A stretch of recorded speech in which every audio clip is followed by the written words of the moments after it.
OK, well, Eamon, when we talk about France, I suppose the name that jumps out and jumps off that team sheet is Paul Pogba. Discuss. Yeah, well, he jumps off. He's enigmatic would be the kind way to describe him. There's good and bad in his game. He cost 100 million euros, which is a cross, a burden he has to bear. But we see the bad first, and this is against Australia, their opening match in the tournament, and he's given the ball away very cheaply. Not what you'd expect from a player of his, well, given the amount of money he cost. Here again, we see him, this is against Peru. He tries a pass, doesn't come off. And here, I think you'll see something quite bizarre. This is like Croke Park stuff. So that was against Uruguay. It's not all bad, that's bad. But there's good as well in certain situations. Here we see him winning the ball, which is very, very good, plays a nice pass, and it ends up in the back of the net, a tap-in for Mbappe.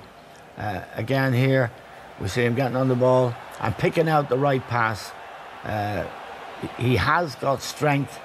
He doesn't really have pace, but that's a good ball. Giroud. You have to work hard in the game to find his contribution. This ends up as a goal. And again, he uses that long stride, but Uruguay are dead at this point in the game. They're 1-0 down, chasing, and it ends up in the back of the net. But as you can see, it's a dreadful mistake by the Uruguayan goalkeeper. Here, I think, against Australia, he does well again, and this ends up in the back of the net. So, that's what you get. Hit and miss, I would say, and it's a big match tonight. And if he makes a major contribution or a substantial contribution tonight, I'd be prepared to eat my words. I doubt it. I think Fellaini in particular and Dembele will be too much for him. But we'll see. It's a very interesting test for everybody, particularly for him.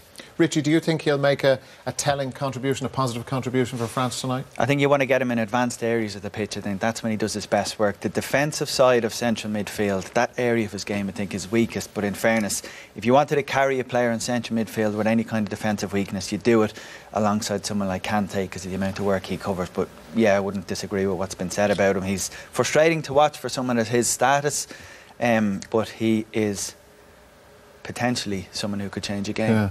Like, Liam, do you see him improving in the games you've seen? I read some comments by Desailly saying that he feels he is getting better and that there is an improvement in him that he's seen at this tournament. Do you go along with that? No, I think he's had a very average tournament. For someone who has the star status, as Eamon said, he costs so much money. And the same goes for his time at Manchester United last season. Very up and down. So you just don't know what you're going to get from him. Whereas I think from Fellaini we know what we're going to get, and Dembele and Witsel, and he'll have his work cut out to dominate that midfield. I think, as Eamon said, in Kante, he has a great ally. But no, for me, he hasn't done it this World Cup yet. Okay.